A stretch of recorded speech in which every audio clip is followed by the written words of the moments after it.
Mengamati begitu ya terkait apa yang terjadi di sepanjang tahun 2024 khususnya dalam transaksi digital. Kita mencoba kilas balik. Sebetulnya apa yang perlu Anda lihat dan juga Anda soroti, mungkin dievaluasi untuk agar tidak terjadi ataupun diimprove di tahun 2025 ini. Silakan Pak Indra.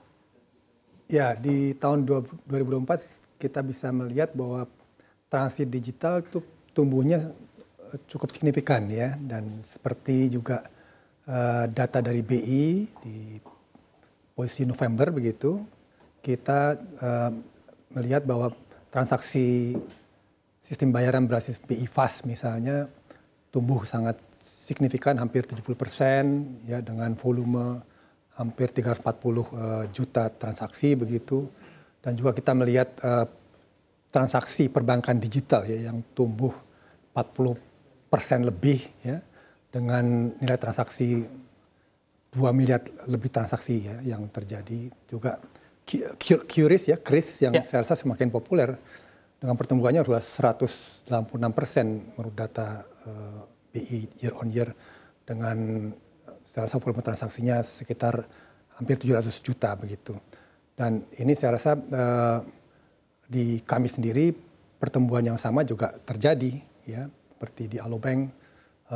BI Fast ini juga tumbuh cukup signifikan sekitar 89% ya, dengan nilai atau volume transaksi 35 triliun atau tumbuh 122%. Dan QRIS juga semakin ya tumbuh begitu, di Alobank juga sekitar 53% year on year. Dan kalau lihat dari sini saya rasa masih kita adopsi dari sistem pembayaran digital semakin meningkat, dan memang masih tentu banyak ruang untuk bisa melakukan perbaikan dan inovasi gitu. Tapi kami tentu juga berkomitmen ya untuk terus bisa meningkatkan ya inovasi, juga kualitas, semakin mudah, semakin andal, semakin aman begitu ya. Oke, akan meningkatkan inovasi dan juga kualitas terkhusus untuk transaksi digital. Seperti apa bisa juga diceritakan kepada kami di tahun 2025 ini yang akan tentunya dirilis oleh Alobank, Pak Indra? Oke, kalau Alobank sendiri di tahun 2025 ya kami tentu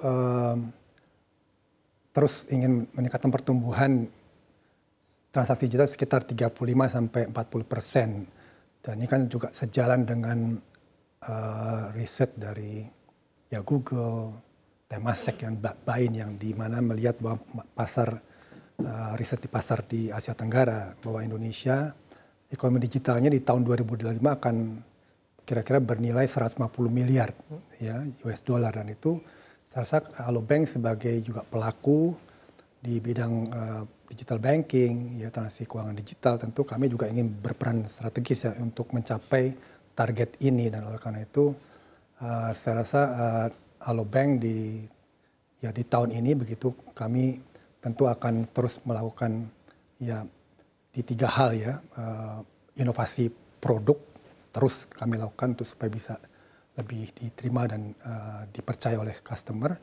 Juga perluasan dari ekosistem digitalnya harus terus ditumbuhkan supaya bisa menjangkau lebih luas, dan juga pemanfaatan dari data analitik ya, berbasis data begitu, supaya manajemen risiko dan juga engagement dengan customer semakin baik. Dan ini tentu kami juga melakukan beberapa inisiatif ya, seperti terus meningkatkan perluasan dari kolaborasi dengan ekosistem digital, baik itu ekosistem digital seperti e-commerce ya, ride sharing, travel site, dan digital platform lainnya ya. Kemudian juga kami terus memperluas penetrasi agar bisa menjangkau ke kota-kota yang ya tier 2, tier 3 dengan kolaborasi physical and digital. Jadi ya kami sebagai platform digital dengan physical presence-nya yang bisa menjangkau kota-kota tier 2, tier 3 dengan partner-partner seperti Indomaret ya, yang punya presence di banyak tempat, sehingga nasabah bisa kita layani semakin luas ya. Dan ketiga tentu kami terus meningkatkan penguatan di bidang pemanfaatan dari AI dan data analitik supaya bisa memanage risiko lebih efisien, dan juga melakukan ya engagement dengan customer juga semakin baik. Dan juga kami juga ingin mendukung program ya lebih ramah lingkungan lah, kira-kira begitu sih arah di tahun 2025 ya. Oke, baik. Pak Indra, melihat begitu ya, di tahun 2025 yang memang sejumlah pihak mengkhawatirkan terhadap kondisi ekonomi, bukan hanya kondisi bangsa kita saja secara perekonomian, namun secara global. Tapi juga banyak yang melihat juga secara peluang, terkhusus bagi transaksi digital, sebetulnya Anda dan juga Alobank melihat peluang apa-apa saja yang tentunya masih blue ocean, masih bisa digarap, dan tentunya bisa dimaksimalkan untuk mengimprove kinerja dari Alobank di tahun 2025 ini. Ya, kita lihat dari momentum pertumbuhan transaksi digital yang meningkat signifikan ini, saya rasa itu sesuatu yang kita bisa ikut dalam pertumbuhan itu, ya.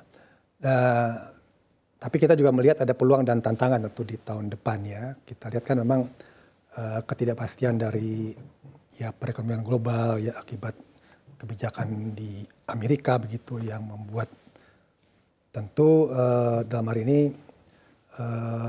Bank Indonesia sebagai pemangku kebijakan moneter begitu dan juga makroprudensial dan sistem pembayaran tentu melakukan berbagai kebijakan, ya, yang saya rasa dalam rangka menjaga stabilitas keuangan dan juga bisa mendukung pertumbuhan secara berkelanjutan. Oleh karena itu memang secara peluang kami melihat bagaimana ini sebagai opportunity juga untuk kami bisa berinovasi, tapi pada saat yang sama kami harus bisa melakukan efisiensi di operasional kami, karena itu yang bisa kami kontrol begitu untuk terus melakukan inovasi dan juga efisiensi. Tapi di sisi tantangannya juga kita lihat kan memang perubahan-perubahan ini kita harus bisa hadapi dengan adaptif, ya, karena perkembangan pasar bisa sangat dinamis tergantung dari respon dan juga perkembangan eksternal yang nanti akan mengaruhi dari kondisi pasar dan juga sistem keuangan, kondisi keuangan kita, sistem keuangan kita begitu. Oke, menarik Anda. Kami juga sangat penasaran begitu ya Pak Indra, ya, melihat tantangan di tahun 2025. Walaupun memang juga banyak yang mengira atau melihatkan akan lebih berat. Sebetulnya diferensiasi atau perbedaan tahun 2024 kemarin dan di tahun 2025 secara industri perbankan, khususnya perbankan digital, lebih spesifik ada di mana fokus utama perbedaannya Pak Indra? Ya, perbedaannya karena memang kan kita berada pada tingkat suku bunga yang masih belum turun, ya. Nah, ini tentu membuat tentu ada ya biaya bunga yang sebagai bensinnya kami, ya, itu yang masih tinggi, ya, ditambah overhead begitu, ya. Tentu bagaimana kami bisa memanage supaya tetap bisa menciptakan pertumbuhan, tetap bisa tumbuh. Nah, tentu dengan biaya overhead dan juga kemudian suku bunga sebagai bahan baku yang tinggi ini, ya, kami harus bisa menekan overhead begitu, ya, itu yang harus dilakukan supaya masih ada ruang untuk kami tumbuh, ya, di tengah tentu daya beli atau daya serap market yang tentu mungkin tidak setinggi kalau kondisi yang baik-baik saja begitu, ya. Itu yang mungkin di tahun 2025 karena yang dilihat kan ketidakpastiannya masih tinggi, ya. Betul. Bahkan secara global malah diproyeksikan pertumbuhan global sedikit turun, ya, di 0,1% begitu proyeksinya. Jadi ini yang mungkin berbeda dibanding 2024 begitu.